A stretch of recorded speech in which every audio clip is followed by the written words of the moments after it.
Welcome to the Reidsville Chamber of Commerce News and Views show.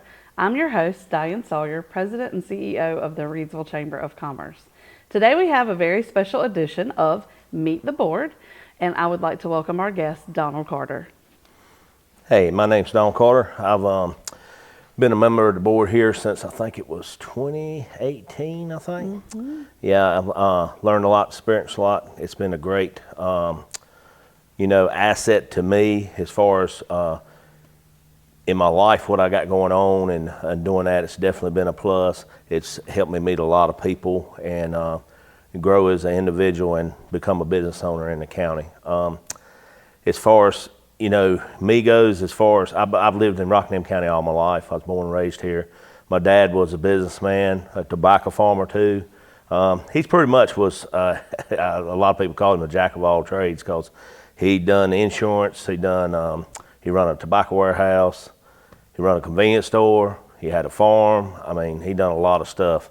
And I learned a lot from him. And he said never keep all your eggs in one basket. He says, spread your stuff out, and he said you always have something to do and some kind of revenue coming from something. And it made a lot of sense and everything. So through the years, it's kept my mind open as far as opportunities and stuff like that to grow as a person and to grow financially and also grow as into a business owner of my own. And as far as the board members and all that, they've been great. It's great to be part of the board.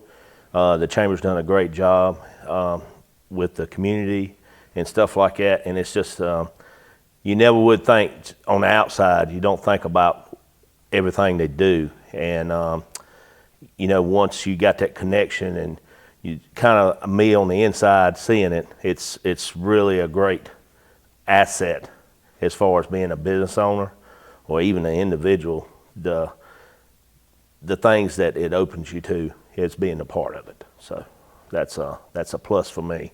And I think it's sometimes if you don't know, it makes it hard to make that connection. So you just said so many things that I want to dive into, but we're so thankful for you, for our board members and for our business owners and part of the business community, because obviously we wouldn't be here without you, but that's our whole purpose, right? To be champions for this community, the business community and the larger community. You're one of my favorite go-tos. Like, you're one of the quiet ones and one of the ones that's kind of in the shadows with us sometimes when I turn around and there you are, but you're there with your truck and your trailer, or you're standing over at the front door watching when it's a downtown event, making sure that everything's good and everybody's good. And so it's been very enjoyable to be, you're one of the ones who compliments me because I'm so loud and so just out there and whatever, but I always know that I can turn around and that you're going to be right there behind me. And so I'm very thankful to have board members who've been here their whole lives. I've been in Rockingham County my whole life. I traveled and I always thought that I would leave, and I have just been so fortunate and blessed to be in this position and to be given this opportunity to work with our community. And so I've also been really fortunate to see kind of the path that you have taken. And I didn't say we were going to talk about this, but you were just talking about it and it made me think opportunities and different things. So you have a little hand in some things in the Sandy Cross area.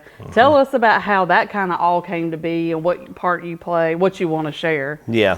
Well, me and my dad, I was in high school, and he wanted to have something to do when he retired.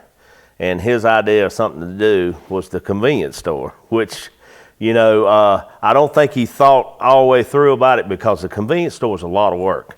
And I think it was more work than he actually thought. But he loved talking to people out in the community. He always loved that. I remember when I was little, we would go to a store that was up the street, and it was called Woolen Store, right at the end of Woolen Store Road. And all the farmers would go up there, and we'd sit around, and they would talk about everything and have a hoot and everything. And it was fun. And it was, he liked that aspect. And then, the owner pretty much just aged out and got sick, and he couldn't open the store no more and run it. So that element in that community was gone. It dissipated. And, he kind of, wanted to bring that back. A lot of people, it wasn't exactly the same, but it was a nice, thing for him. He enjoyed it. And, that's pretty much where it started. And, we run it for a while, and then, he run the store up to, he had that, problem that, he had a robbery, and that pretty much, was a bad time. But I didn't let that shadow me as far as what the store was for, what he wanted it for. So, and what he wanted it to be for the community, honestly, because he said, everybody needs somewhere to go to get something. And he said, ain't nothing out here. He said, they got to drive all the way to Reidsville. He said, if they can stop by here and get something, he said, saves them fuel, gives them more time to be with the family. He said, it's a no-brainer as far as doing it. And I pretty much agreed with him. So moving forward, we went through several tenants. It was tough for me to run the store after that happened. And so we run through several tenants, and, finally got the people in there now that's doing a really great job. I'm really proud of them. They do a super job. I think from the community feedback to me, they do a super job. So well, and it's funny that you say so, and I don't think they would mind me sharing. So we're talking about the log cabin store, obviously, yes. And we're talking, or as people refer to it, the log cabin store, but Sandy Cross General Merchandise. But they have even taken it to, and you've had some previous tenants that have done some really cool things and kind of taken it up back to the next level. But this group, which shamelessly I have a familial relationship with, my husband's cousin is part of the partnership there.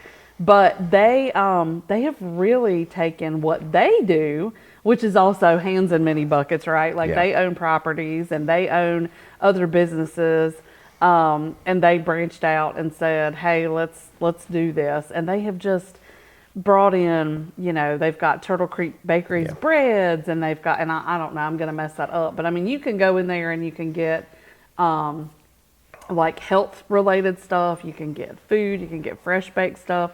They have all kinds of vendors of all kinds of food, I mean, and drink, and just, you can, like you said, for those of us that live out that way, we can literally go get most anything that we would need at the store and not have to come all the way back into town or on the way home. But the cool thing is they're having the doghouse, they're having, bearded barbecue. Oh, yeah. They have turned it back into what your family wanted. That's right. Like, that's right. For the community and as a store. So that's just the coolest thing. And so I just appreciate that you continue to stand behind that and make sure that it's running and everything's going and that you've got a good tenant in there. Oh, yeah. So the other thing that I wanted to talk about is you just mentioned becoming a business owner in the community. So along the way, you have worked many different places and gotten a lot of experience, but you were presented an opportunity to finally do what you've been wanting to do. Tell us about that and kind of how that went and how that became a thing. Yeah, well, I started pretty much working in the automobile industry, and I think it was 1989. I went to work for a dealership here in Reidsville. It was called Kyle Petty Ford back in the day.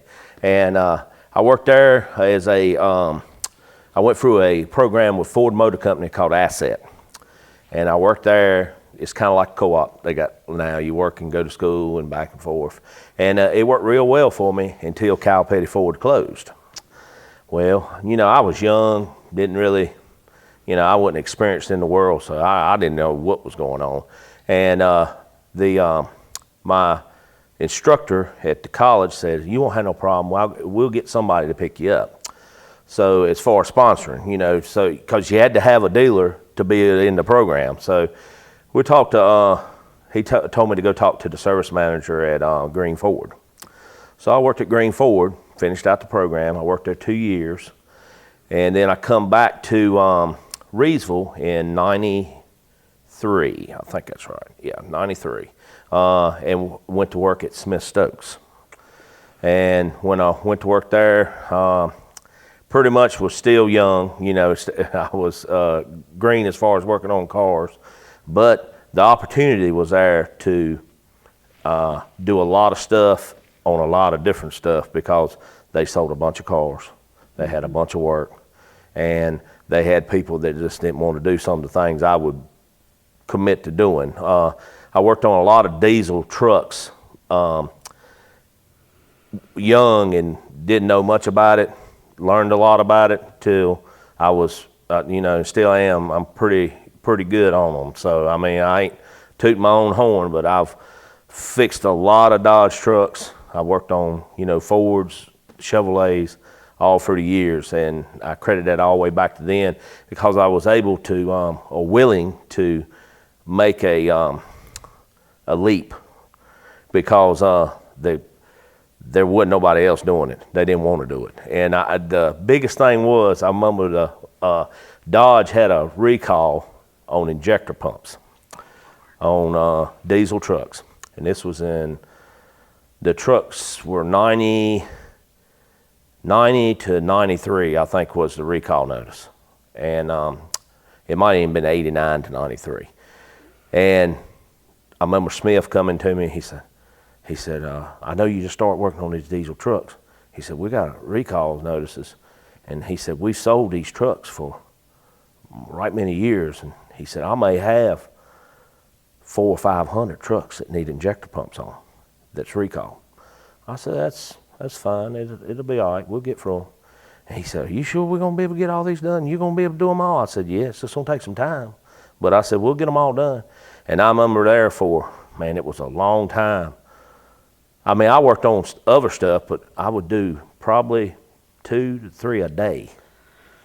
And, they paid like, I think 3.3, 3.1 hours, depending on whether it's straight gear or automatic. And, you do 3, that's 9 hours. And that's warranty time. And you done other stuff too that day, so it was very lucrative. It was very lucrative for the dealership and very lucrative for me too. Well, so obviously. And diesels are unique, right? Because in the sense that you probably have worked on a lot of those in your life because they last longer and they tend to have specific issues to that specific truck or that make or model or whatever at that time. And because my husband had a 2007 Ford F-250. And so we were told as soon as we bought it, oh, this is the issue to look for. It just so happens that the sister-in-law to the store folks, she's a service manager at Green Ford. And so she was like, Shane, you're going to have this issue. And sure enough, within a year, we had to bulletproof it because we had an issue and then we just tore it down. So it's funny to me because I know nothing, okay? I know nothing about vehicles and diesels and whatever, but I sure have learned a lot from owning one and realizing and then selling one finally just in the last 6 months. We finally sold it. And I learned a lot. I learned a lot about diesel fuel. I learned a lot about injectors. That was the last thing we did before we had to sell it. And then there were, it was just like, I did not realize how lucrative the business was. I did not understand the value in them and the price and all that. So I've learned a lot. So it's very interesting to me that was kind of what, really became a thing for you because I'm intrigued by diesels and some of the things that go along. I remember my best friend in high school, her dad commuted from Eden to Durham every day, and he drove a Volkswagen. Yeah. And I remember, I was like, oh, I didn't realize that it was different. And so, but obviously he got a heck of a mileage and a heck of a car out of driving that back and forth. So, it's so cool to see how people's stories shape and how things affect where they came from. So Smith is saying we got all these diesels and you're fixing 3 a day. So what transpired after that? Well, we went through all that. It took, I probably had the biggest majority of them we got done in about 6 months or maybe a little bit longer. But then we had some that come through, gradually. Over the next probably 3 or 4 years, we done, more of them. And, it kind of evolved when I got doing that, we got exposed. See, he sold so many trucks when he worked at Lexington and M&L. And then when he come up here, he sold a lot too. So we were doing a lot of trucks from M&L. I mean, even there. Well, the biggest thing is they ain't had nobody down at M&L want to work on diesel trucks. So we got all theirs too. Pretty much got all of them. And, it's just, a diesel's not hard to work on. It's just different. And, a lot of people don't like different. Oh, for sure. They don't like different or change or that's any right. of that. And I was very receptive to it because I was young, and I remember listening to my father. He said, "Don't never cut yourself out of something." He said it might be the thing, and he said, "If you limit yourself, you won't never see the thing." So that's that's pretty much wise words. That's pretty much what he told me. So I kind of took it and I turned it in. Man, when we were rocking and rolling down there, we had a truck shop. I had 6 guys working, and I mean we were flat putting out some work and doing it, and it was great. When it and then we had to through the years, I worked there. I think I worked there like 20 years for him, and then when he ended up getting, he bought the Chevrolet place, and then had the economic breakdown of the car business and everything. It took a toll on him, and he ended up selling the business. When he got out, I pretty much left then, went to work at Kernersville Dodge. I worked there 8 years as a, I guess it started there as just a tech, ended up being like shop foreman for them. And then I come back, I was at the beach, and my phone kept blowing up. And I said, man, who is calling me? And I looked, and it was a boy I went to school with, and his name was Jeff Law, and he said, I got this opportunity, and he said, man, I need some help. I said, what do you need? He said, I need somebody to run the service department. So I said, I'm open to doing it, and just like Daddy always said, don't never let an opportunity pass. So he pretty much, I told him, I said, I make good money where I'm at. I said, I'm comfortable, I make good money. I said, I just don't want to leave it, and I ain't taking a pay cut. And I said, if you'll pay me that, I'll come. So that's what I did. I came. I worked there through the years that he run it, and then the years of the people after him, through a couple different owners. And then as far as I worked in the dealership, pretty much all different spots. I worked as a parts manager, service manager. I know. It didn't matter where we came in over there. I didn't know where you'd be. Parts service director. I mean, service right. It's everything. I've done everything in the car business except for owning a dealership. That's the only thing amazing. I haven't done. In sales, I haven't done much in that, but I understand and know the operations and all that. But, as far as that helped me do what I do now, because I learned a lot about the business and the ins and outs. What's good for people, what's bad for people. I mean, as far as the cars, what they need and what they don't need. And, if you tailor your business to what people need, and you can present it to them as something they need and make it affordable, you won't have any problems. Well, so speaking of all of that, what was the opportunity that presented itself? Well, there's a local shop here in Reidsville that come for sale back January of last year. And I kind of, went on, I got kind of burnt out on the corporate world. So I wanted to do something on my own. And I went down there and talked to the owners of the place. They've been in business for 25 years. And they had a good business. It was nothing wrong with it at all. They just didn't have much support staff because they'd scaled back. They just went through COVID. They had a lot of that go on, and that's pretty much where it was at. So I took it over, kind of hung out, kind of seen what they did, stayed on the fence for a little bit, just kind of just looking, and weighing out my options and everything, and bought the business. We closed on it in June, and we've been in business for a year now, and I've never looked back. It's been great. Met a lot of people, worked on a lot of cars. as far as that, the biggest thing I hear my customers say, the number one thing I think makes me feel good, and I know it makes them feel confident, is that they tell me that the biggest thing is most people don't know anything, they don't know a lot about cars. Like you said, you learned a lot with a diesel. They don't know a lot, and some of them ain't got time to know it, but they said the biggest thing is we bring the car, give it to you, we don't worry about it. That's right. And I think that's the way I want to be to people, is if you bring your car to me, it's one thing off your plate. You ain't got to worry about it. Well, that's how it should be. Yeah. That's how service in the world and the community should be. I should be able to take my clothes to the cleaner. I should be able to take my car to the garage. I should be able to take my kids and drop them, all those things.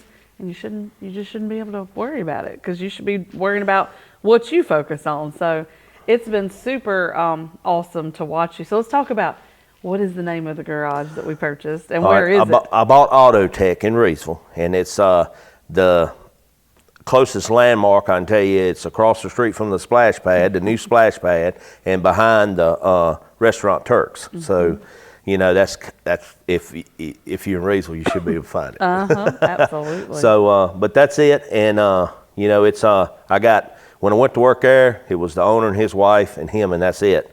And since I've took it over and bought it, he still works for me, and it's going to continue. He's going to retire eventually. I don't know whether it's going to be 1 year, 2 years. He may work 5 years. I don't know. I told him that was fine, and he could work as long as he wanted to. So, and it worked out good for him, because he wanted something to do and kind of gradually go into retirement. And I think it's a win-win for him. As far as I've added staff, I've got 3 technicians and me, and then my wife runs the front. And that's it's grown, and I want to grow some more, but kind of really just between the building and I'm running out of room, so I'm gonna have to really think about that moving forward and see as far as that see what goes. the future holds. Yeah, and it'll be good no matter what I decide to do, and that's it's great to be the feel. It's kind of like planting something, you watch it grow. So the business the same way. You kind of just start it, watch it grow, and and just sit back and say, man, I done that. So it's an accomplishment to be able to do it. At first I was kind of nervous, and I was nervous for years, because I thought about it for years. And my dad always told me, he said, well, if you ever get an opportunity, and you can make it, you need to do it. He said, but you need to get all your knowledge you can, so you won't have to worry about trying to figure something out. You'll know. And that's pretty much what I did. I wished I'd have done it probably a few years before, but that's okay. I'm a big believer in timing, though. I think that everything happens in the time it's supposed to. Yeah, everything works out for a reason. You didn't have to deal with COVID as the owner of so I think that probably is a big thing for you. You were able to help take his business and kind of revive and grow and expand. And I mean, my gosh, post-pandemic, I think everybody started over. I mean, it's just been wild to see. It's just about a clean slate. It really is. And unfortunately, it's really sad that we lost some great businesses during that time. But thankfully, most things have come back and they look different. A lot of places look different, closing earlier. The restaurants don't stay open as late. And but trying to find help, and there's just people shifted. Everything shifted. So it definitely changed. That's for sure. I think it was a good opportunity for you, though, and I think this has been great. So we're excited to see what happens for you and where it grows from here. And we're always here for you when you need something. So well, I got a family to support. We live here in Reidsville, so it's a great place to live. I've lived here all my life. I like the community thing. Oh, I like going. You're good at it. Yeah. The way it works good for me, and it's good for everybody. Honestly, it helps you get through today. Oh yeah, and for life. sure. Yeah. For sure. Yeah, I think we've all experienced some of that. Yeah. So, well, we're almost out of time. Is there anything you want to share with the viewers that we didn't talk about? We talked about location and that you own a garage. Basically, they can call you with anything. You do inspections, you do... Yeah, well, the inspection machine right now, they've changed over from dial-up to web-based. And I got the paperwork in, they just ain't got it processed because they switched over July the 1st. I tried to get it done the last 2 weeks of June, and the guy for the state was on vacation, so that didn't work out for me. But anyhow, they got the paperwork. I turned it in last Friday. It'll probably, they said it week 7 to 10 days, so it'll probably be up and running probably sometime next week. So, but yeah, we do all major repairs, motor, transmission. We do AC work. We do the new kind of AC, which is the R1234YF, which is a whole the machine that you use is different than the 134. A lot of people don't have it around at a lot of garages. I want to be able to take care of the customers, so I purchased a machine to do that with. It was a big expense, but you got to have it to be able to do it. You do, and you know what I see in that as a business owner? I see somebody who worked for a really long time in places that have the resources you need, and so you want to be able to compete with that and be that resource. Yeah. So that's amazing. Yeah, well, tools cost a lot, and a lot of things you can't beat a dealership, but there's a lot of things you can do to get you close to the dealership. Sure. As far as your service and ability, as far as being able to take care of your customer. And it's just, we just, the number one thing is the customer to take care of them. It's just like if I had a transmission to put in a Ford, like a CVT, not a CVT, but it's a dual dry clutch, a manual transmission, but it shifts like automatic. They put in like fusions and stuff like that. That to be able to service that clutch, I think it was a service pack toolkit. It's about $300. Sure. And it's an expense to me, but it'll pay for itself. I've done 2 of them since I bought the tools. Well, there you go. So I mean, and you do so many, and it your tool's gonna pay off. So, absolutely. And you got to have it to do it, because you can't do the job without it. And it's you can't get it done. You got to have the tool. So that's the way a lot of things are. And I'm a big stickler. If we have to go borrow it or need it, and we've done it twice, we need to buy it. Yeah. I mean, it's just the way it is. And I was the same way in the shop when I worked as a technician. I mean, there's always in the shop, somebody's got a bunch of tools, some people don't have as many, and you work in the shop, y'all working together, so you loan stuff out. And I was a big stickler always when I was coming up through cutting my teeth, being a technician, is if I had to borrow a tool from Sam, Frank, or whoever it was, if I borrowed it from him twice, I need to just go buy one, because it's just, it's this way. That's the way I thought about it. I agree. So. Well, 1, 2, 3, 4, or whatever. I don't know. You were speaking a bunch of foreign language to me, but I believe that you know exactly what needs to happen. Oh, so I think that people should come see you at Autotech. If they have any questions, they can give you a call and it's drop by. Yeah, the phone number is 336-361-0820. We're there. Awesome. And just give us a call, and we'll be glad to help you with your automotive, truck, whatever needs. We'll take care of it for you. That's awesome. Well, Donald, thank you so much. Thank you for your service to the chamber. Thank you for what you do in the community. We're very appreciative. Thank y'all. All right. Well, that is it for today's News and Views show. As always, you can find us in downtown Reidsville at 140 South Scale Street, or any of our social media channels and our website, www.reidsvillechamber.org. Thanks, and we'll see you soon.